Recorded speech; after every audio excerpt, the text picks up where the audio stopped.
لوگوں نے کہا انت محمد الرسول اللہ، آپ اللہ کے نبی ہیں، رسول ہیں، اور پھر کہا انت خاتم النبیین، اور آپ اللہ کے آخری نبی ہیں، اور پھر کہا قد افلح من صدقت، اے وہ شخص جو پوچھ رہا ہے میں کون ہوں، تو وہ ہے کہ جو شخص تیری بات مان لے گا وہ کامیاب ہو جائے گا۔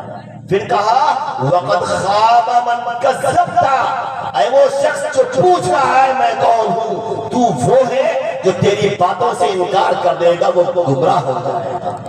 تو یہ چار بات خالی آج کے جلسے میں ہم اپنے دل میں بٹھا لیں، جلسے کا مقصد حل ہو جائے گا۔ پہلی چیز، جس نبی کی امت میں اللہ نے ہمیں اور آپ کو بنایا ہے اس نبی کا نام ہے محمد صلی اللہ علیہ وسلم، اور اس محمد کو اللہ نے صرف نبی اور رسول نہیں بنایا بلکہ وخاتم النبیین، اب قیامت تک اس دھرتی پر کوئی نبی بن کر کے نہیں آئے گا۔ قد افلح من صدقت، اور جو اس نبی کی بات کو مان لے گا اللہ اس کو کامیاب کر دے گا۔ وقد خاب من کذبت، اور وہ شخص تباہ و برباد ہو جائے گا جو اس نبی کی بات سے انکار کر دے گا۔ آج جلسے کا موضوع میں کچھ دوسرا سوچ کر کے آیا تھا، لیکن ایک صاحب نے کہا، مولانا عبدالرشید صاحب نے، کہ ایک دن ایک صاحب نے مجھ سے سوال کیا کہ ابھی چند دن پہلے کہیں پہ پروگرام ہوا تھا، وہاں پہ اسٹیج پہ بیٹھ کر کے علماء دیوبند کے اوپر گندے سندے الزام لگائے گئے۔ ایک صاحب نے کہا کہ دیوبندیوں کا محمد صلی اللہ علیہ وسلم کے بارے میں عقیدہ ہے کہ جو نماز میں محمد کو یاد کر لے گا اس کی نماز چلی جائے گی۔ بات سمجھنے کی ہے، تقریر کرنے کی نہیں۔ اگر نماز میں حضور پاک صلی اللہ علیہ وسلم کا خیال آ جائے تو نماز ٹوٹ جائے گی۔ ایک صاحب نے کہا اس کے اوپر بہت برا بھلا کہا۔ جی ہاں، دارالعلوم دیوبند کا فیصلہ ہے کہ اگر نماز میں حضور کا خیال آ جائے گا تو نماز باطل ہو جائے گی۔ کان کھول کے سن لیجیے، اور دارالعلوم دیوبند کے اسی فتاوی میں لکھا ہے کہ نماز میں اتحیات میں اللہم صلی علی محمد میں لفظ محمد موجود ہے، نماز میں حضور کا خیال لانا ضروری ہے۔ کیا کہہ رہے ہیں؟ ایک فتویٰ ہے کہ اگر نماز میں حضور کا خیال آ جائے تو نماز باطل ہو جائے گی، نماز ختم ہو جائے گی، اور ایک فتویٰ ہے کہ نماز میں اتحیات میں اور اللہم صلی علی محمد میں لفظ محمد موجود ہے، حضور کا خیال لانا ضروری ہے۔ مولانا محمد قاسم نانوتوی رحمت اللہ علیہ کا انتقال 48 سال کی عمر میں ہوا ہے۔ کتنا؟ 48۔ ان کے بعد مولانا عبدالرشید گنگوہی رحمت اللہ علیہ دارالعلوم دیوبند میں ان کے ساتھ ساتھ پڑھاتے تھے، فلسفہ اور منطق پڑھاتے تھے۔ ایک بہت سخت کتاب ہے جو ہر انسان کے بس کی بات نہیں۔ جس دن مولانا محمد قاسم نانوتوی رحمت اللہ علیہ کا انتقال ہوا اسی دن سے انہوں نے فلسفہ اور منطق کو پڑھانا بند کر دیا۔ لوگوں نے کہا حضرت اب آپ فلسفہ اور منطق پڑھانے سے دلچسپی نہیں رکھتے، اس کی وجہ کیا ہے؟ تو مولانا نے ایک جواب دیا۔ مولانا عبدالرشید گنگوہی رحمت اللہ نے کہا کہ میں فلسفہ اور منطق اس لیے پڑھتا تھا، میں فلسفہ اور منطق اس لیے پڑھاتا تھا تاکہ قاسم العلوم والخیرات حجت الاسلام فی الارض حضرت مولانا محمد قاسم کی بات کو سمجھ سکوں۔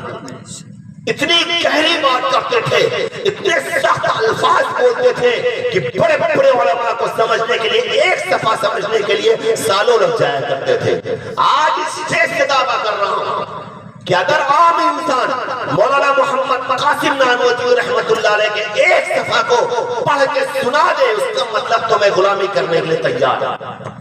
چھوٹے موٹے عالم نہیں تھے، تو قاسم نانوتوی کے بارے میں گنگوہی رحمت اللہ علیہ کہہ رہے ہیں کہ ابھی تک میں منطق اور فلسفہ اس لیے پڑھاتا تھا کہ علامہ قاری محمد قاسم نانوتوی رحمت اللہ علیہ کی بات کو سمجھ سکوں.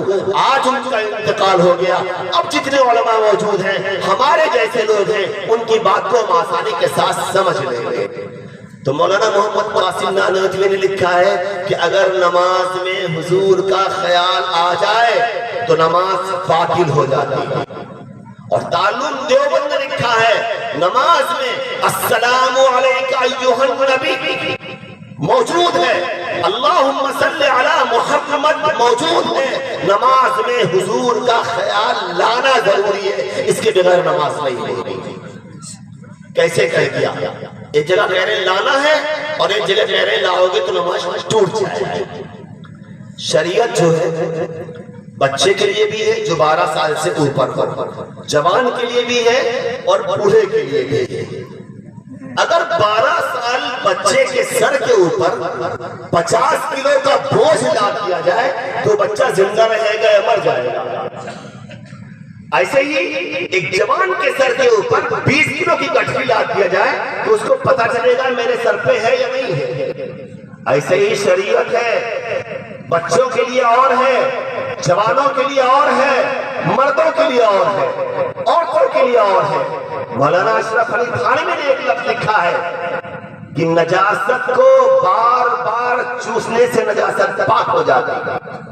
کیا نجاست کو بار بار چوسنے سے نجاست پاک ہو جاتی ہے. اس پہ ہمارے بھیا لوگ بہت واویلا مچاتے ہیں.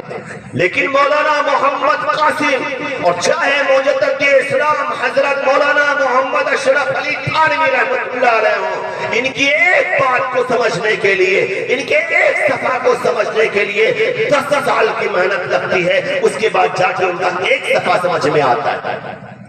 جس نے مدرسہ دیکھا نہیں, جس نے مکتب دیکھا نہیں, جس نے علماء کے سامنے بیٹھا نہیں, آج اسٹیج پہ بیٹھ کے ان کی کتابوں کے اوپر بحث کرتا ہے. خدا کی قسم وہ اس لائق نہیں ہے کہ ان کی ایک صفحہ پڑھ کر کے اردو میں سنا دیں. اگر سنا دیں گے تو غلامی ہم کریں گے. مولانا محمد قاسم نے لکھا ہے کہ دنیا میں انسانوں کے درجات ہیں, کوئی چھوٹا ہے, کوئی میڈیم ہے, کوئی بڑا ہے. اسی طرح دنیا میں اللہ کے ولیوں کا بھی مقام ہے, ایک حیثیت ہے. کوئی چھوٹا ہے, کوئی میڈیم ہے, کوئی بڑا ہے. بزرگوں کے 3 درجے. نمبر 1 سالک, سین الف زبر سا لام چھوٹا کا لکھ سالک. سالک کہتے ہیں جو دنیا میں رہتے ہوئے دین کا کام کرنے لگے. جیسے ہم کھیت جوت رہے ہیں, اذان ہو گئی, نماز پڑھ لی. ہم دکان پہ بیٹھے ہیں, اذان ہو گئی, نماز پڑھ لی.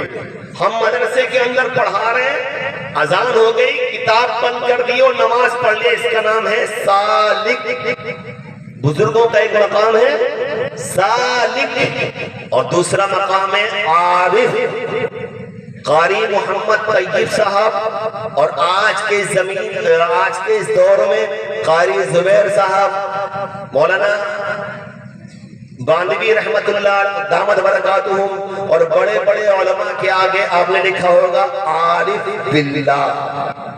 کیا بزرگوں کے آگے لکھا ہوگا عارف باللہ. ہمارے آگے کیا لکھا؟ مولانا محمد فاروق صاحب. عارف باللہ نہیں.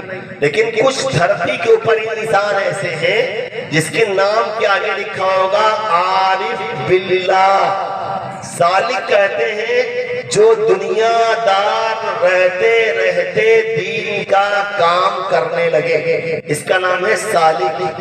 اور عارف کہتے ہیں شریعت جس کی طبیعت بن جائے. کیا ہو جائے؟ شریعت جس کی طبیعت بن جائے. جیسے بھوک لگی ہے تو کھانا ضروری ہے, پیاس لگی ہے تو پانی کا پینا ضروری ہے, نیند لگی ہے تو سونا ضروری ہے, اس کے بغیر چین نہیں پڑے گا. ایسے ہی اگر نماز کا وقت ہو گیا, چاہے وہ سمندر کی تہ میں ہو تو وہ نکل کے آئے گا اور مسجد میں باجماعت نماز پڑھے گا. اپنے گھر پہ نہیں, اپنی دکان پہ نہیں, اپنے کھیت اور کھلیان میں نہیں, سمندر کی تہ میں ہوگا تب بھی وہ سمندر سے نکل کر کے مسجد میں جائے گا اور باجماعت نماز پڑھے گا. اس کا نام ہے عارف باللہ. عارف باللہ کہتے ہیں شریعت اس کی زندگی کا جز بن جائے, شریعت اس کی عادت بن جائے. اگر ایک سنت چھوٹ رہی ہو تو تڑپ جائے, مچل جائے کہ نبی کی سنت چھوٹ رہی ہے, میری جان تو چلی جائے گی لیکن نبی کی سنت ہم سے نہیں چھوٹے گی. حضور صلی اللہ علیہ وسلم کے چند صحابی ایک مرتبہ ایران کے بڑے بڑے بادشاہوں سے ملنے آئے. ایران کے بڑے بڑے بادشاہوں سے ملنے آئے. ایک دسترخوان لگا, دسترخوان پہ کھانا سجایا گیا. ایران کے بڑے بڑے بادشاہ کھانا کھا رہے ہیں اور ایک صحابی ہے وہ بھی کھانا کھا رہے ہیں. کھانا کھاتے کھاتے کھاتے کھاتے اچانک منہ سے 2-4 دانے زمین پہ گر گئے. وہ زمین سے دانا اٹھائے اور کپڑے سے جھاڑے منہ میں ڈالنے لگے. بغل میں صاحب بیٹھے ہوئے تھے, ہاتھ سے اشارہ کرنے لگے اور کہا او اللہ کے بندے, تو زمین سے اٹھا کے دانا کھا رہا ہے. آج ایران کے بڑے بڑے بادشاہوں سے ملنے آیا ہے, آج ایران کے بڑے بڑے حکمرانوں سے بات کرنے آیا ہے. اگر تو زمین پہ اٹھایا ہوا دانا کھائے گا تو بڑے بڑے بادشاہ کیا کہیں گے, یہ بڑے بڑے حکمراں کیا کہیں گے, تم کو غریب سمجھیں گے, تم کو لاچار سمجھیں گے, تم کو بھوکا سمجھیں گے. وہ صحابی نے کہا میں نے جناب محمد صلی اللہ علیہ وسلم کو دیکھا ہے, اگر کھانے کے لقمہ زمین پہ گر جاتا تھا آپ اٹھاتے تھے, صاف کرتے تھے اور کھا لیا کرتے تھے. اتترکو سنت نبیکم لہذه الحمقى, اے لوگو میں نبی کی سنت کو ان پاگلوں اور بیوقوفوں کی وجہ سے چھوڑ دوں, یہ مجھ سے نہیں ہو سکتا. تو عارف کہتے ہیں شریعت جس کی طبیعت بن جائے. 2 درجے, سالک اور عارف. اور ایک درجہ واصل. دیکھا ہوگا لکھتے ہیں قطب الاقطاب, غوث اعظم, مست قلندر. کیا قطب, غوث اور قلندر یہ بزرگوں کا ایک بہت بڑا مقام ہے. کتاب میں لکھا ہے مولانا الیاس صاحب رحمت اللہ علیہ جلسے میں تقریر کرتے ہیں اور تقریر کرتے کرتے بڑھاپے کے دور میں جب تھک جاتے تھے تو آنکھ بند کر کے بیٹھ جاتے تھے. مجمع بیٹھا ہوا ہے, 10 منٹ تک بیٹھے ہوئے ہیں, 5 منٹ تک بیٹھے ہوئے ہیں. ایک دن ایک صاحب نے کہا حضرت اگر آپ کو نیند آتی ہے تو گھر پہ جا کے سو جایا کریں. کہا کیوں؟ کہا جب آپ جلسے میں بیٹھتے ہیں تو مجمع کو دیکھیے, سامنے مجمع بیٹھا ہوا ہے اور اسٹیج پہ بیٹھ کے آپ سونے لگتے ہیں, ایسا مت کیا کیجئے. تو مولانا محمد الیاس رحمت اللہ علیہ نے لکھا ہے, ان کے حیات کی کتابوں میں, ان کی تاریخ میں لکھا ہے کہ او اللہ کے بندے میں بوڑھا ہوں, کمزور ہوں, تھک جاتا ہوں. جب تھک جاتا ہوں اپنی آنکھوں کو بند کر کے جناب محمد صلی اللہ علیہ وسلم کا دیدار کر لیتا ہوں. جب آنکھوں سے محمد کا دیدار ہوتا ہے میرے دل کے اندر فرحت آتی ہے, خوشی آتی ہے, مجھے قوت مل جاتی ہے, اور جب قوت ملتی تو آنکھ کھول کے پھر تقریر کرنے لگتا ہوں. اس کا نام ہے واصل. اللہ کا نام لے تو اللہ دکھائی دے, محمد اپنی زبان سے کہے تو محمد صلی اللہ علیہ وسلم ان کو دکھائی دے. وہ اپنے خطبات میں پڑھتے ہیں, سنا ہے آپ ہر عاشق کے گھر تشریف لاتے ہیں. کیا پڑھتے ہیں؟ سنا ہے آپ ہر عاشق کے گھر تشریف لاتے ہیں, میرے گھر میں بھی ہو جائے چراغا یا رسول اللہ. ہم یہ نہیں کہتے میں نے دیکھا ہے, سنا نہیں ہے, میں نے دیکھا ہے, میں نے جانا ہے کہ جو نبی سے سچی محبت کرتا ہے, جو نبی سے سچی عشق کرتا ہے, نبی اس کے گھر پہ ضرور تشریف لاتے ہیں. خواب نہیں ہے, صرف امید نہیں ہے. نہ کہنا چاہیے. پھر ایک واقعہ چھوٹا سا اپنے گھر کا واقعہ. ابھی 15 دن پہلے 12 سال کا میرا ایک بیٹا ہے محمد طلحہ. کتنے سال کا ہے؟ 12 سال کا ہے. اٹھا صبح اور اپنی امی سے کہنے لگا اماں آج میں نے ایک خواب دیکھا ہے. تو کہا کیا خواب دیکھا ہے؟ کہا خواب میں نے یہ دیکھا ہے کہ ایک صاحب آئے ہیں، میں اوپر کہیں چڑھا ہوا تھا، وہاں سے گر رہا تھا، اور جب گرتے گرتے زمین کے قریب آیا تو انہوں نے مجھے اپنے گود میں لے لیا اور کہا اماں، ان کا چہرہ اتنا خوبصورت تھا، اتنا خوبصورت تھا کہ ان کے چہروں کو اپنی نظروں سے میں نظر ملا کے دیکھ نہیں پا رہا تھا۔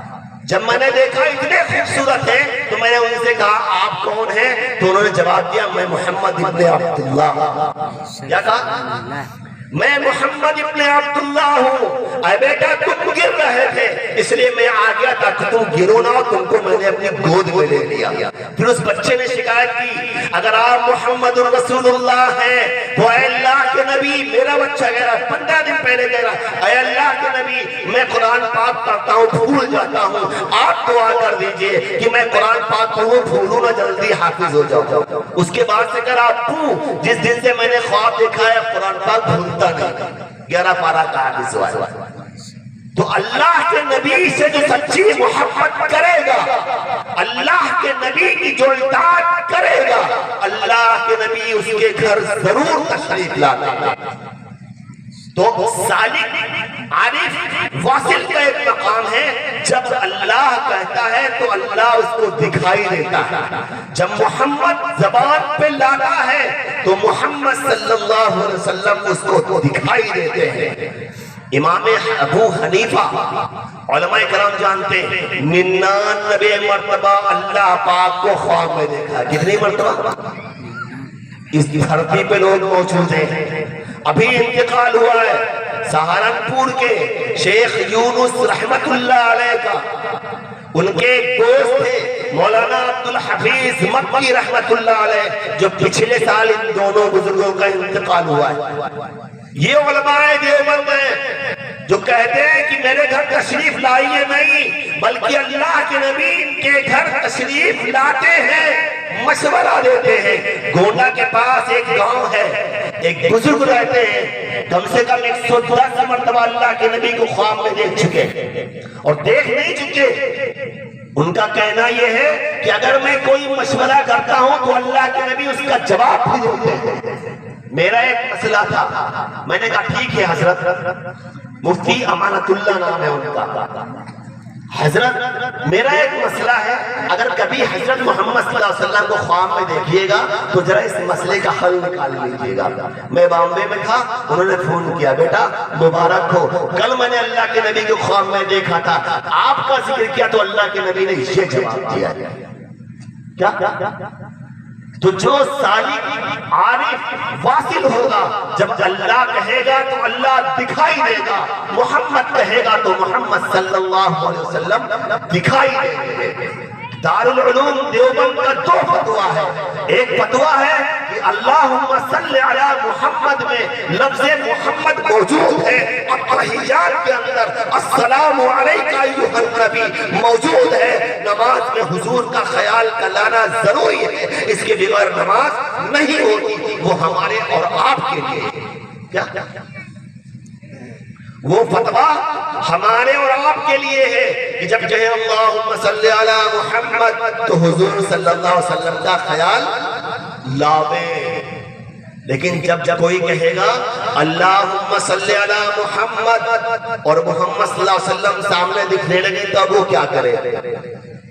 نبی سے محبت جزو ایمان ہے، نبی کو دیکھنا انسان کی قسمت کی بات ہے۔ اگر نبی سامنے دکھ گئے، نبی سے چہرہ ہٹا لیا، خدا کی قسم وہ مرتد ہو جائے گا، مسلمان نہیں رہے گا۔ نبی کو دیکھنا باعث فخر ہے، باعث بلندی ہے، لیکن نبی سے چہرے کو ہٹا لینا، کھبا لینا، وہ سب مرتد ہو جائے گا، مسلمان نہیں رہے گا۔ تو دارالعلوم دیوبند نے کہا ہے کہ جس کو نماز میں یا جس کو لفظ محمد کہنے پر محمد صلی اللہ علیہ وسلم دکھائی دے، اس کو چاہیے کہ جلدی سے کہے اللہم صلی علی محمد اور محمد کا خیال نہ لاوے، ورنہ محمد صلی اللہ علیہ وسلم دکھنے لگیں گے۔ اگر نماز میں محمد صلی اللہ علیہ وسلم کو دیکھنے کی طرف دل لگاتا ہے تو اس کی نماز نہیں رہے گی، اور اگر محمد صلی اللہ علیہ وسلم سے اپنے چہرے کو ہٹاتا ہے تو مسلمان نہیں رہے گا۔ اس لیے مولانا محمد قاسم نانوتوی نے لکھا ہے کہ اگر نماز میں حضور کا خیال آ جائے تو نماز باطل ہوتی ہے. کس کے لیے؟ قطب کے لیے، غوث کے لیے، ابدال کے لیے، کہ جن کو لفظ محمد کہنے پہ محمد صلی اللہ علیہ وسلم دکھائی دیتے ہیں، جس کو لفظ اللہ کہنے پہ اللہ دکھائی دیتا ہے، اس کے لیے نماز میں حضور کا خیال لانا ضروری نہیں ہے. وہ جلدی سے کہ اللہم صلی علی محمد اور نکل جائے، ورنہ نماز چلی جائے گی. اور اگر نماز کے چکر میں پڑا، حضور کے چہرے سے اپنے چہرے کو ہٹایا، وہ مسلمان نہیں کافر ہو جائے گا، اس کا ایمان چلا جائے گا. اور مولانا اشرف علی تھانوی نے لکھا ہے کہ نجاست کو بار بار چوسنے سے نجاست پاک ہو جایا کرتی ہے. اتنی عقل چاہیے. ایک من علم را تہبر عقل باید. ایک مسئلے کو سیکھنے کے لیے 10 من عقل کی ضرورت ہے. کوئی پاگل عالم نہیں بنے گا. عالم ایک مرتبہ ہے، حافظ ایک مرتبہ ہے. ابو ہریرہ فرماتے ہیں ان اللہ نظر فی قلوب العباد فنظر قلب محمد صلی اللہ علیہ وسلم فوجد محمد صلی اللہ علیہ وسلم خیر القلوب العباد فاختارہ لنبوته ورسالته. اللہ نے پوری دنیا کے انسانوں کے دلوں پر نظر ڈالی. پوری دنیا میں محمد صلی اللہ علیہ وسلم کا دل سب سے اچھا پایا. لہذا اللہ تبارک و تعالی نے محمد صلی اللہ علیہ وسلم کو اپنی رسالت کے لیے اور نبوت کے لیے منتخب فرما دیا. پوری انسانیت میں سب سے اچھا دل، سب سے اچھا جسم، سب سے اچھی شخصیت جناب محمد صلی اللہ علیہ وسلم کی. اور پھر فرماتے ہیں اللہ کے نبی نے ثم نظر بعد قلب محمد صلی اللہ علیہ وسلم فوجد اصحابه محمد صلی اللہ علیہ وسلم خیر القلوب العباد فاختارهم لصحبت نبیه ونصرت دینه. پھر اللہ نے محمد صلی اللہ علیہ وسلم کو اپنی رسالت اور نبوت کے لیے منتخب کرنے کے بعد پوری دنیا کے انسانوں پہ نظر ڈالی. تو پھر پوری دنیا کے انسانوں نے حضرات صحابہ کا دل سب سے اچھا پایا. لہذا ان کو نبی کی دین کی نصرت کے لیے اور نبی کی صحبت کے لیے منتخب فرما لیا. تو نہ نبی اپنی محنت سے بنتا ہے، نہ صحابی اپنی محنت سے بنتا ہے. صحابہ ایک مقام ہے، ایک بلند مرتبہ ہے، ایک بہت بلند رتبہ ہے. اللہ جس کو چاہتا اس کو عطا دیتا ہے. پوری انسانیت کی نمازوں کو ایک پلڑے میں رکھ لیا جائے، پوری انسانیت کے روزوں کو ایک پلڑے میں رکھ لیا جائے، اور وہ صحابی جو ابھی حضور پاک صلی اللہ علیہ وسلم پر ایمان لایا ہے، ایک وقت کی نماز نہ پڑھی ہے، صرف نبی کے چہرے کو دیدار کیا ہے اور کہا ہے اشہد ان لا الہ الا اللہ واشہد ان محمدا عبدہ ورسولہ. خدا کی قسم پوری دنیا کی انسانیت مل کر کے اسے ایک ادنا صحابی کا مقابلہ نہیں کر سکتی. اور اس سے بڑھ کے میں کہتا ہوں ثم نظر قلوب العباد فوجد قلبه حال الحفاظۃ والعلماء. پھر اللہ نے پوری دنیا کے انسانوں کے دلوں پر نظر ڈالی. ان تمام انسانوں میں علماء اور حفاظ کے دل کو اللہ نے دلوں میں سب سے اچھا پایا. لہذا نبی کی دین کی نصرت کے لیے اور قرآن کا حافظ اور عالم بنانے کے لیے اللہ نے ان کو منتخب کر لیا. عالم اور حافظ بننا کسی انسان کے بس کی بات نہیں ہے اگر اللہ نہ چاہے. ہزاروں لوگوں نے محنت کیا ہے، 20 پارے تک پہنچ گئے، پڑھائی چھوڑ دیا ہے. ہزاروں لوگوں نے محنت کیا ہے، عالم بن گئے ہیں اور اپنے علم سے مکر کر کے دنیا داری میں لگ گئے. خدا کی قسم عالم بننا اور حافظ بننا دنیا کے حصول کے لیے نہیں تھا. بدقسمتی سے آج ہم علماء پیسے کے پیچھے پڑ گئے، ہم حفاظ پیسے کے پیچھے پڑ گئے. اللہ کے نبی فرماتے ہیں صلی اللہ علیہ وسلم میری امت کے اندر سب سے افضل ترین انسان وہ ہے جو حافظ اور عالم.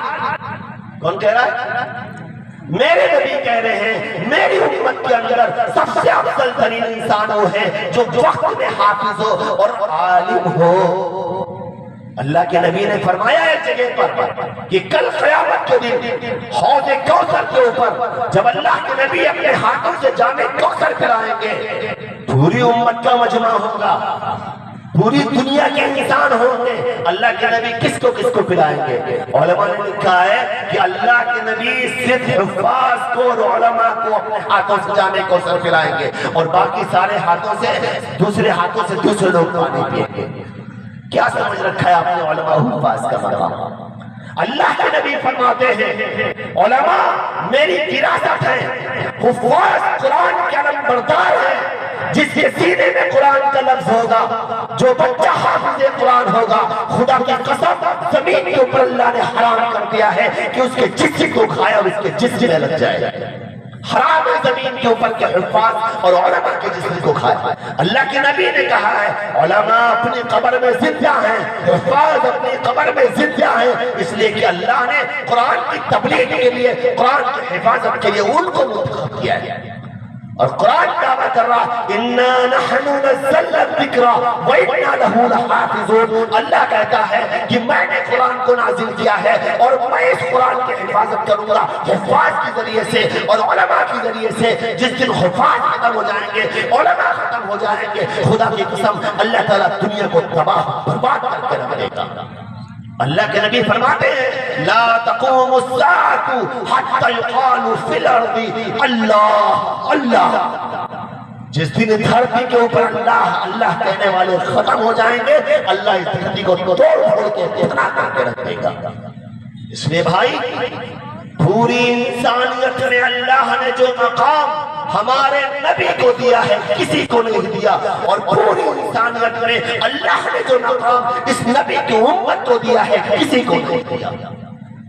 علماء سے پوچھ لیجیے کل میدان حشر میں جب حساب و کتاب ہو جائے گا، سارے نبیوں کے اوپر جنت حرام ہوگی جب تک کہ ہمارے نبی حضرت محمد صلی اللہ علیہ وسلم جنت میں نہیں چلے جائیں، اور سارے نبیوں کی امت پہ جنت حرام ہوگی جب تک کہ امت محمدیہ کا ایک ایک پر جنت میں نہیں چلا جائے گا۔ کون کہہ رہا ہے؟ وہ کہہ رہا ہے جس کے لیے اس دھرتی کو بسایا گیا، وہ کہہ رہا ہے جو اللہ کا محبوب ہے، وہ کہہ رہا ہے جو اللہ کا لاڈلا ہے، وہ کہہ رہا ہے جس کے بارے میں اللہ نے کہا ہے لولا ما خلقت الافلاق۔ اے نبی اگر آپ کو اس دھرتی کے اوپر نہ آنا ہوتا تو نہ زمین ہوتا، نہ آسمان ہوتا، نہ چاند ہوتا، نہ سورج ہوتا، نہ مرد ہوتے، نہ عورت ہوتے، نہ ابراہیم ہوتے، نہ آدم ہوتے، نہ موسیٰ ہوتے نہیں تھا۔ اس نبی کی امت میں اللہ نے ہمیں پیدا کیا، اور جو جتنی بڑی شخصیت کا مالک ہو اللہ اس کے امتحان اتنے بڑا لیتا ہے۔ مثال کے طور پر ایک سائیکل ہے پینڈل والی، ایک موٹر سائیکل ہے، ایک کار ہے، ایک ہوائی جہاز ہے، ایک راکٹ ہے۔ سب سے بڑی چیز کیا ہے؟ ہوائی جہاز اور راکٹ۔ آج کے دن سب سے چھوٹی سی چیز کیا ہے؟ سائیکل۔ ہم سائیکل چلاتے اگر سائیکل کی کیا بولتے ہیں اس کو چین اتر جائے تو کیا ہماری جان چلی جائے گی؟ نہیں جائے گی، ہم گر جائیں گے، چوٹ لگ جائے گی، اٹھ جائیں گے، چین کو سیدھی کریں گے پھر چل دیں گے۔ چھوٹی چیز، اس سے بڑی چیز لے لیجیے موٹر سائیکل۔ گر گئے اگر ہیلمٹ پہنے ہیں تو چوٹ لگ جائے گی، ہیلمٹ نہیں تو سر پھٹ جائے گا اور مر جائیں گے، لیکن ہماری لاش تو ہمارے گھر والوں کو مل جائے گی کہ نہیں ملے گی؟ کہ لاش بھی ختم ہو جائے گا، ہمارا جسم بھی ختم ہو جائے گا؟ نہیں ختم ہوگا۔ لیکن اگر پلین اور راکٹ کی بات کریں، بہت بلندی پر ہے، بہت اونچے پر ہے، خدا نہ کرے خدا نہ کرے خدا نہ کرے اگر اس کے اندر حادثہ ہو گیا، ہماری لاش تو لاش راکھ۔ ایسے لئے امت محمدیہ ساری امت میں سب سے افضل امت ہے، آدم سے بڑھ کر، موسیٰ سے بڑھ کر، عیسیٰ سے بڑھ کر سارے نبیوں کی امت کو ایک پلڑے میں رکھا جائے اور جناب محمد کی امت کے ایک فرد سے مقابلہ کیا جائے، مقابلہ کرنا بیکار ہوگا۔ جب ساری امت میں سب سے بڑھ کر امت ہے تو اس امت کی ذمہ داری بھی سب سے بڑھ کر ہوگی۔ اس سے پہلے جتنے نبی آئے، جب تک وہ نبی دنیا میں تھے ان کی شریعت تھی، ان کی کتاب تھی، اس کے اوپر عمل کرنے والے تھے، لیکن جس دن دنیا سے گئے ان کی شریعت ختم، ان کی کتاب ختم، ان پر عمل کرنے والے ختم۔ لیکن قربان جائیے جناب محمد صلی اللہ علیہ وسلم پر، آپ قیامت تک کے ہمارے بیچ میں مولانا اشرف علی تھانوی رحمت اللہ علیہ نے لکھا ہے جس دن آپ کے انتقال کا وقت آیا اور یہ پتا چلا کہ آج آپ کی روح اللہ کے پاس جائے گی، آپ نے جبرائیل امین سے مشورہ کیا، اے جبرائیل امین تم بتاؤ میں اس دنیا میں رہوں یا آسمان کے اوپر جاؤں، میں جاؤں تو کہاں جاؤں؟ جبرائیل امین نے کہا کہ اللہ نے آپ کو اپنے پاس بلایا ہے۔ حضور صلی اللہ علیہ وسلم نے کہا او جبرائیل امین جب تک اس دنیا میں میں زندہ تھا صحابہ سے غلطی ہوتی تھی، وہ اپنے گناہوں کی معافی مانگتے تھے، میرے پاس آتے تھے، میں ان کے لیے گناہوں کی معافی مانگتا تھا، اللہ ان کے گناہوں کو معاف کر دے گا۔ اگر میری قبر آسمان پہ بن گئی تو میری امت یتیم ہو جائے گی، اکیلی ہو جائے گی، کوئی سہارا اس کا نہیں رہے گا۔ لکھا ہے جبرائیل امین، مولانا اشرف علی تھانوی نے لکھا ہے میں چاہتا ہوں کہ میرے دنیا سے جانے کے بعد میری قبر میرے امت کے درمیان ہے۔ کس کے پاس ہے؟ میری امت کے درمیان ہے۔ آپ صلی اللہ علیہ وسلم نے ارشاد فرمایا کل قیامت کے دن رب کریم سب سے پہلے مجھے اپنی قبر سے اٹھائے گا اور میرے اوپر سلام پیش کرے گا، اس کے بعد ابو بکر صدیق قبر سے نکلیں گے، اس کے بعد فاروق اعظم قبر سے نکلیں گے، اس کے بعد جنت البقیع والے قبر سے نکلیں گے، اس کے بعد مکے میں جنت المعلی والے قبر سے نکلیں گے۔ اللہ کے نبی فرماتے ہیں صلی اللہ علیہ وسلم کہ اللہ میرا انتظار کرے گا، اے محمد صلی اللہ علیہ وسلم آپ حشر کے میدان کی طرف آئیے، اللہ بار بار بلائے گا اے محمد آئیے، اے محمد آئیے، آپ کی دیدار کا مشتاق ہوں، آپ کو دیکھنے کی تمنا ہے۔ حضور پاک صلی اللہ علیہ وسلم کہہ رہے میں نہیں جاؤں گا۔ کب تک؟ آپ فرماتے ہیں میں اپنی قبر سے نکلوں گا، میرے ساتھ ابو بکر عمر ہوں گے، اس کے بعد جنت البقیع والے آئیں گے، اس کے بعد میں انتظار کروں گا جنت المعلی اور جنت ماوا جو مکے میں ہے، جب وہ سارے لوگ میرے ساتھ آئیں گے تب میں حشر کی طرف جاؤں گا۔ اتنا نبی پڑا، اللہ نے ساری دنیا کا سرتاج جس کو بنایا وہ نبی ہمارے اور آپ کے بارے میں فکر کرتا ہے۔ آپ دنیا سے جا رہے ہیں، جبرائیل امین سے کہہ رہے ہیں اے جبرائیل امین اگر میں دنیا سے چلا گیا تو میری اس گنہگار امت کا کیا ہوگا؟ سوال جواب ہے جب اللہ نے کہہ دیا ہے اے نبی ہم آپ کو کل قیامت کے دن ذلیل اور رسوا نہیں کریں گے، آپ کی گنہگار امت کو معاف کر دیں گے۔ تب اللہ کے نبی نے کہا بل رفیق الاعلیٰ، بل رفیق الاعلیٰ، بل رفیق الاعلیٰ، اے جبرائیل اب مجھے میرے اللہ کے پاس لے چلو، اے جبرائیل اب مجھے میرے اللہ کے پاس لے چلو۔ کتنا پیارا نبی، تاریخ گواہ ہے، آپ دنیا سے جا چکے ہیں، قبر میں لٹایا جا رہا ہے، آپ کی زبان مبارک پہ الفاظ جاری ہیں، اپنے بچوں کو نہیں یاد کیا، اپنے خاندان کو نہیں یاد کیا، آپ جان رہے تھے کہ حسن کو ظاہر دیا جائے گا، آپ جان رہے تھے کہ حسین کے جسم کے ٹکڑے ٹکڑے کیے جائیں گے، آپ چاہتے تو اللہ سے کہہ دیتے اے اللہ اس وبا کو روک دے، حسین کو شہید ہونے سے بچا لے، لیکن خدا کی قسم اللہ کے نبی نے اپنے خاندان کو نہیں یاد کیا تو ہم اور آپ جیسے گنہگار کیا جاتا۔ اور آپ نے کہا یا رب حبل امتی، یا رب حبل امتی، اے اللہ میری گنہگار امت کو معاف کر دے۔ تو اس دنیا میں جب تک اس دھرتی کے اوپر محمد صلی اللہ علیہ وسلم رہے ہمیں اور آپ کو کبھی نہ ملے، اور تاریخ گواہ ہے کل قیامت کے دن جب نفسی نفسی کا عالم ہوگا، ہر ایک آدمی پریشان ہوگا، سارے انبیاء کرام اپنے تخت پہ بیٹھے ہوں گے، 1,24,000 اسٹیج بنے ہوں گے، ہر اسٹیج پہ ایک نبی بیٹھا ہوگا، کسی پہ آدم، کسی پہ ابراہیم، کسی پہ یعقوب اور کسی پہ موسیٰ اور کسی پہ عیسیٰ، ایک اسٹیج خالی ہوگا جس کے اوپر کوئی نہیں ہوگا۔ سارے انبیاء دیکھیں گے اور کہیں گے ہم لوگ تو اس پہ اسٹیج پہ بیٹھے ہیں، اللہ اپنے انعامات کا ہمارے اوپر نزول کر رہا ہے، ہم خوش ہو رہے ہیں، یہ کہ اسٹیج خالی کیوں پڑا، یہ کہ ممبر خالی کیوں پڑا ہے؟ آواز آئے گی محمد صلی اللہ علیہ وسلم کی طرف سے اللہ نے وہ اسٹیج میرے لیے بنایا ہے، میں اس اسٹیج کے اوپر آؤں گا، لیکن میرا اللہ سے ایک سوال ہے، اللہ جب اس کو پورا کر دے گا تب میں آؤں گا۔ اللہ پاک فرمائیں گے اے محمد صلی اللہ علیہ وسلم آپ آئیے اسٹیج کے اوپر، جو کہیں گے وہ کیا جائے گا۔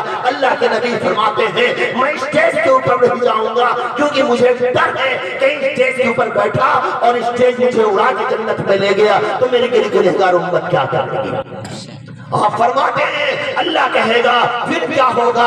اللہ کے نبی فرماتے ہیں میں اسٹیج کے قریب جاؤں گا، اللہ بار بار کہے گا اے محمد بیٹھ جائیے، اے محمد بیٹھ جائیے، اے محمد بیٹھ جائیے۔ اللہ کے نبی صلی اللہ علیہ وسلم فرماتے ہیں میں بیٹھوں گا لیکن اپنا دائنا ہاتھ اسٹیج کے اوپر رکھوں گا اور ہٹا دوں گا اور کہوں گا اے اللہ میں اسٹیج کے اوپر اس وقت بیٹھوں گا جب میری گنہگار امت کا کوئی فیصلہ کر رہا ہے۔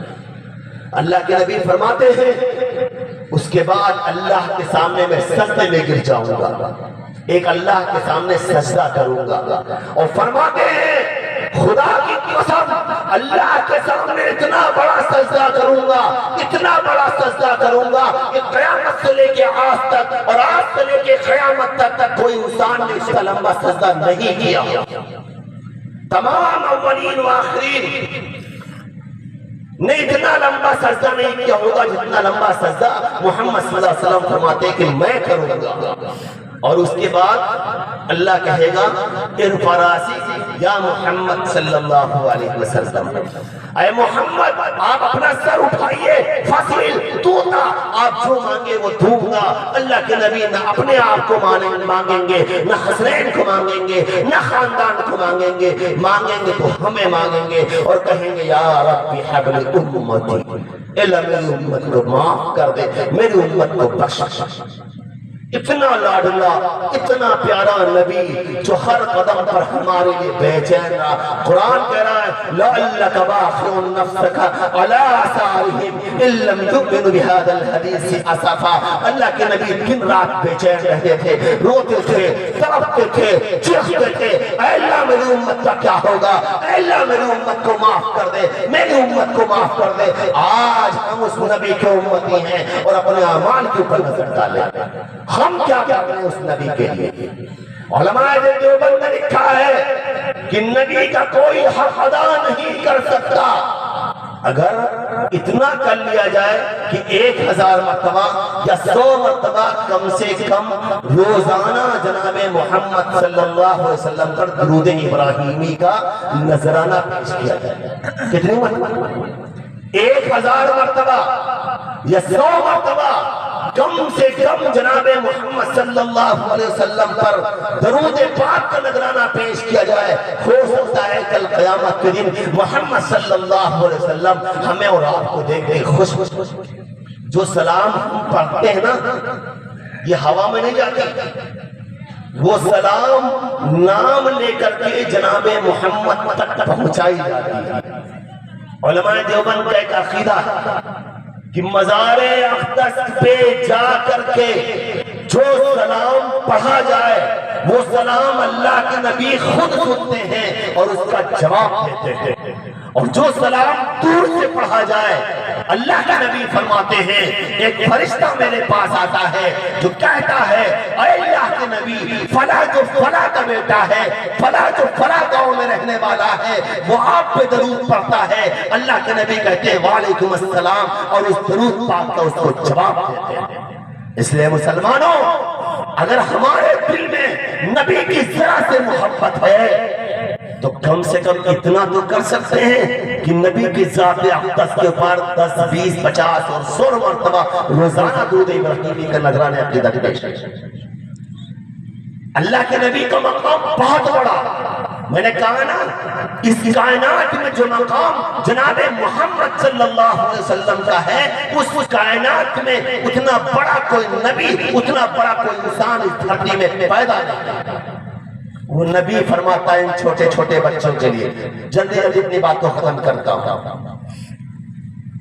اللہ کے نبی صلی اللہ علیہ وسلم نے ارشاد فرمایا من قرأ القرآن وحفظه ادخله الله تعالى في الجنة وشفعه في عشرة من اہل بیتہ كلهم قد استوجب النار. ایک 8 سال کا بچہ، 10 سال کا بچہ جس کی ہماری نظر میں کوئی اوقات نہیں کہ ہے. مولانا صاحب کی اوقات اس وقت ہے جب ہمارے ہاں کوئی مر جائے گا. مدرسے کے بچوں کی اوقات اس وقت ہے جب ہمارے یہاں کوئی مر جائے گا. اگر بچی کی شادی ہے اور بیٹے کی شادی ہے تو مدرسے کے بچوں کو نہیں یاد کریں گے. مر گیا تو جاؤ مدرسے سے 10 بچوں کو بلا لاؤ اور آپ کے مرنے کے کھانا کھا کے چلے جائیں. خدا کی قسم اللہ کے نبی صلی اللہ علیہ وسلم فرماتے ہیں مدرسے میں پڑھنے والا ہر بچہ میرا مہمان. اپنے مہمان کی قدر کرو اور وہ اللہ کے نبی کی مہمان ہیں. اگر ہمارے طرف سے ذرا سے کمی آ گئی خدا کی قسم کل قیامت کے دن ہماری چمڑی ادھیڑ لی جائے گی. اللہ کے نبی فرماتے ہیں من سلک طریقا یلتمس فی علما سہل اللہ لہ طریقا فی الجنہ. علم دین سیکھنے کے لیے جو قدم اپنے گھر سے باہر نکالا جائے گا وہ علم دین سیکھنے کے لیے نہیں ہے بلکہ وہ قدم جنت کے لیے قدم. وہ بچہ اس دھرتی کے اوپر ایک قدم رکھتا ہے. اللہ کے نبی کے فرمانے کا مطلب یہ ہے کہ وہ دھرتی پہ قدم نہیں رکھتا بلکہ وہ قدم جنت کے اندر رکھتا ہے. حافظ قرآن کا اتنا بڑا مقام ہے، اتنا بڑا مقام ہے. اللہ کے نبی نے فرمایا من قرأ القرآن وحفظہ ادخلہ اللہ تعالی فی الجنہ. جو شخص قرآن پاک کو دیکھ کے پڑھے گا پھر اس کو زبانی یاد کر لے گا اللہ تعالیٰ کل قیامت کے دن بغیر حساب کتاب کے اس کو جنت میں ڈال دے گا. وشفعه في عشرة من اہل بیتہ كلهم قد استوجب النار. اور اس سے بچے سے کہیں گے اے بچہ سفارش کر. کس کی؟ حافظ جی کی نہیں، مولانا صاحب کی نہیں، نمازی کی نہیں، دادی نماز پڑھتی تھی ان کی نہیں، ابا حج کر کے آئے تھے ان کی نہیں. وَشَفَّعَهُمْ فِي أَهْلِ بَيْتِهِ كُلُّهُمْ قَدْ اسْتُوجِبَ النَّارِ. اللہ نے جس کے بارے میں کہہ دیا ہوگا کہ کائنات کا سب سے بڑا جہنمی ہے، فرشتے اس کو جنت سے نہ نکال پائیں گے، وہ بچہ حافظ قرآن اس کا گریبان پکڑے گا اور جنت کے اندر ڈلوا دے گا. علماء نے لکھا ہے کہ دنیا کے اندر بغیر پاسپورٹ اور ویزا کے آپ سعودی عرب نہیں جا سکتے، آپ دبئی امریکہ نہیں جا سکتے. اگر کوئی یہ کہہ دے کہ مولانا صاحب حج کرنے کے لیے آپ کو ایک پاسپورٹ دیتے ہیں، ایک ویزا دیتے ہیں اور 5 پاسپورٹ اور دیتے ہیں تو مولانا صاحب کتنے بڑے خوش قسمت ہو جائیں گے. اگر کسی بڈھے سے کوئی کہہ دے اے چچا میاں یہ آپ کے پاس 5 پاسپورٹ اور 5 ویزا ہے، آپ چاہیں حج کرائیں اور جس کو چاہیں حج پہ لے جائیں، تو وہ چچا میاں کا سینہ اتنا بڑا ہو جائے گا. قربان چاہیے حافظ قرآن کے اوپر. قرآن کہہ رہا ہے وَشَفَّعَهُ فِي عَشْرَةٍ مِّنْ أَهْلِ بَيْتِهِ كُلُّهُمْ قَدْ اسْتُوجِبَ النَّارِ. حافظ قرآن کو اللہ 11 پاسپورٹ اور 11 ویزا دے گا. کیا دے گا؟ 11 پاسپورٹ اور 11 ویزا دے گا. ایک پاسپورٹ اور ویزے سے حافظ بعمل جنت میں جائے گا اور جو 10 پاسپورٹ ہوں گے اللہ پاک کہیں گے جاؤ اپنے خاندان کے اندر چھانٹو اپنی دادا دادی کو، چھانٹو ابا اماں کو، چھانٹو بھائی بہن کو، چھانٹو چاچا چاچی کو، جو جہنم میں چلے گئے ہوں اس پاسپورٹ کو لے کر کے جہنم سے گھسیٹ کے ان کو جنت میں ڈال دو. آج گمنام ہی صحیح علم کی دولت والے، آج گمنام ہی صحیح علم کی دولت والے کل قیامت میں یہی سالار نظر آئیں گے. اس لیے بھائی جہاں ہمارے اوپر یہ ضروری ہے کہ نبی کے فرمان پر عمل کرے وہی ہمارے اوپر اس بات کی بھی ضرورت ہے کہ نبی کے فرمان کو دنیا میں عام کرنے کے لیے، نبی پہ نازل کردہ کتاب کو دنیا میں عام کرنے کے لیے اپنے بچوں کو حافظ قرآن ضرور بنائیں. زیادہ نہیں، اگر ایک خاندان کے اندر ایک بچہ حافظ قرآن ہو گیا میں دعوے کے ساتھ کہتا ہوں خدا کی قسم وہ خاندان جنتی ہے. ایک خاندان میں کتنے لوگ ہوتے ہیں؟ دادا دادی کہہ ہوئے 2، ابا اماں کہہ ہوئے 4، 2-3 بھائی ایک دو بہن، کتنے ہو گئے؟ 4 3 7 اور 8۔ جب سب جہنمی ہو جائیں گے تب ایک خاندان کے اندر 10 لوگ سے زیادہ نہیں ہے، اور اگر جنتی ہو گئے، قرآن نے کہا ہے، حدیث نے کہا ہے، وہ حافظ قرآن ان لوگوں کو جنت میں لے کے جائے گا کل محمد استوجی بننا، جس کے اوپر جنت حرام ہو گئی ہوگی اور جہنم واجب ہو گئی ہوگی۔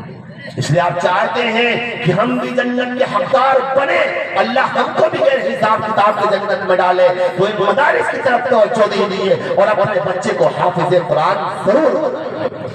اور تیسری حدیث میں نے پڑھی تھی ابو ذر غفاری رضی اللہ تعالیٰ عنہ کی، لکھا ہے کہ دنیا میں جو بھی آیا ہے ایک نہ ایک دن اس کو موت کا تلخ جام پینا پڑے گا، چاہے پینا دوبارہ کرے چاہے نہ کرے، چاہے خوشی میں پیے چاہے مجبوری میں پیے، چاہے جوانی میں پیے چاہے بچپن میں پیے، چاہے بڑھاپے میں پیے، چاہے مرد ہو چاہے عورت ہو، لیکن موت کا جام اس کو پینا پڑے گا۔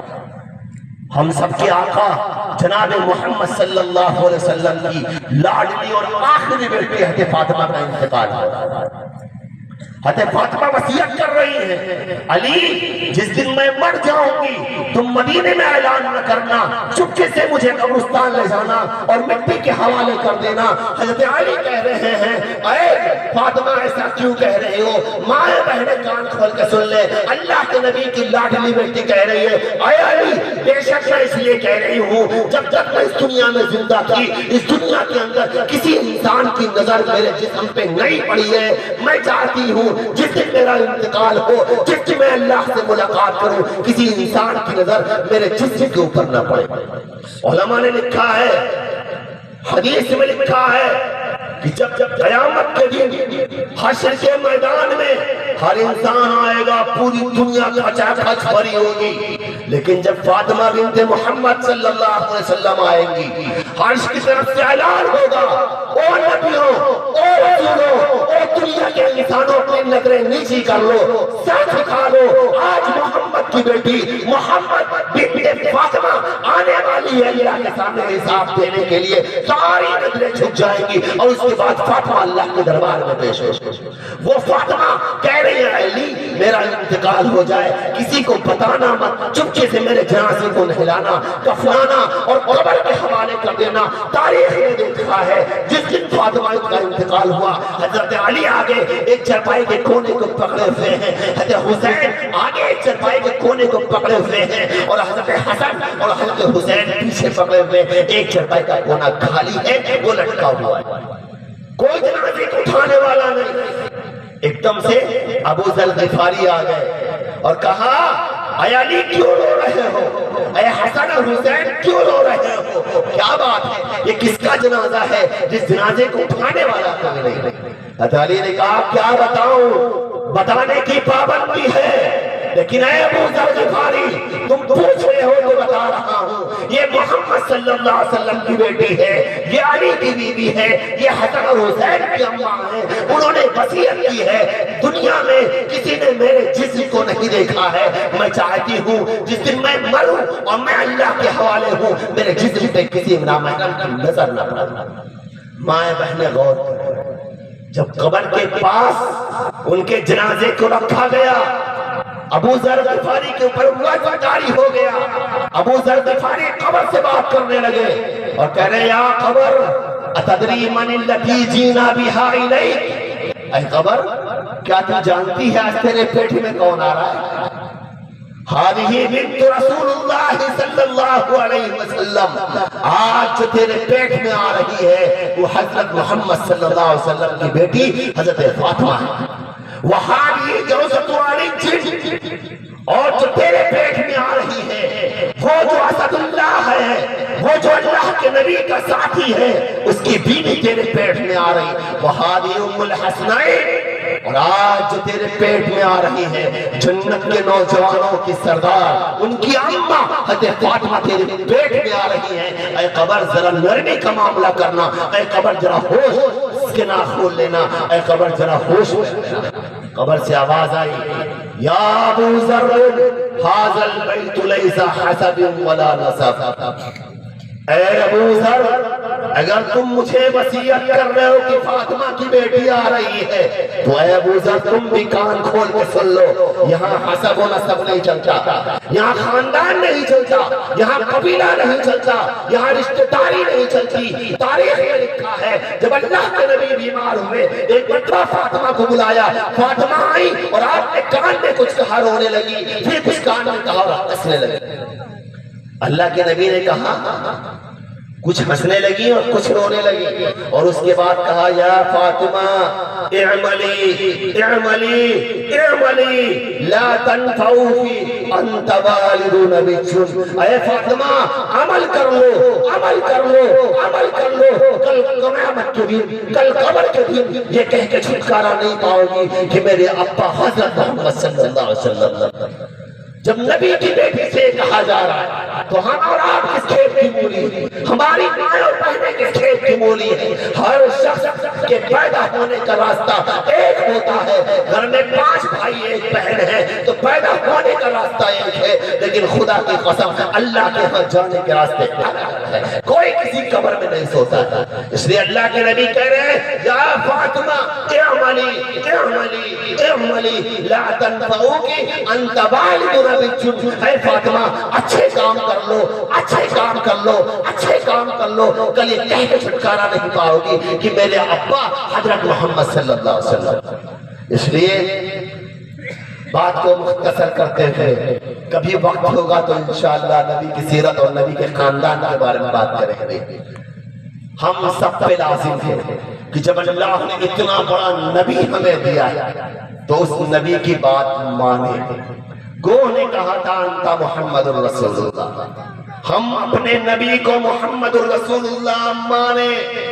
گوہ نے کہا تھا وانت خاتم النبیین، آپ کو نبی ہیں جو آخری نبی ہیں، ہم آپ کو آخری نبی مانے۔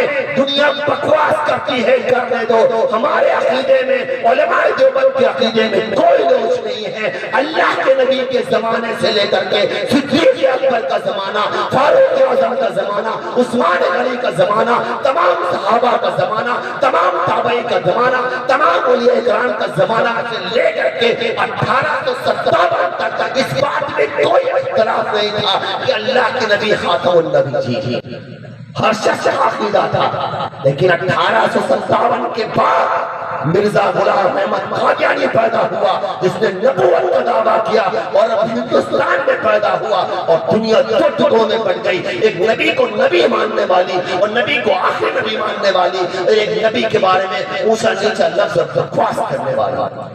اتفاق سے وہ الزام علماء دیوبند کے اوپر تھوپا جانے لگا۔ خدا کی قسم اس دھرتی پر اگر علماء دیوبند نبی کے سچے عاشق نہیں ہیں تو کوئی عاشق نہیں ہے۔ اس دھرتی کے اوپر اگر علماء دیوبند اللہ کے نبی محبوب نہیں ہے تو کوئی اللہ کے نبی کا محبوب نہیں ہے۔ علماء دیوبند اتنے بڑے محبوب، مولانا محمد قاسم نانوتوی جب حج کرنے جاتے ہیں تو 15 کلومیٹر 20 کلومیٹر دور اپنی جوتی کو نکال کے وہیں پھینک دیتے ہیں، چلتے ہیں مدینے کی طرف پیدل، اور پیدل چلتے چلتے ان کے پیر میں چھالے پڑ جاتے ہیں، اولے پڑ جاتے ہیں۔ لوگوں نے کہا قاسم مدینہ بہت دور ہے، ابھی جوتی پہن لو، ابھی چپل پہن لو، مدینہ قریب آئے گا، اللہ کے نبی کا روزہ قریب آئے گا تو چپل اتار لینا۔ مولانا قاسم نانوتوی کہتے ہیں او لوگوں مجھے ایسے رہنے دو، خدا کی قسم اگر قاسم نانوتوی کا پیر اولے سے بھر جائے سڑ جائے تب پھر قاسم نانوتوی اس بات کو گوارا نہیں کرتا کہ اس جگہ چپل پہنے جہاں نبی کے مبارک پیر۔ کیا سمجھتے علماء دیوبند کو؟ علماء دیوبند کی تاریخ سمجھنے کے لیے، علماء دیوبند کے مقام کو سمجھنے کے لیے اتنا بڑا علم کی ضرورت ہے۔ چھوٹے موٹے علم علماء دیوبند کو کوئی نہیں سمجھ پائے گا۔ مولانا حسین احمد مدنی 18 سال، کتنے سال؟ 18 سال منبر رسول پہ بیٹھ کر کے حدیث کا درس دیتے ہیں، صبح پڑھاتے ہیں اور شام میں مزار اقدس پہ جھاڑو لگاتے ہیں۔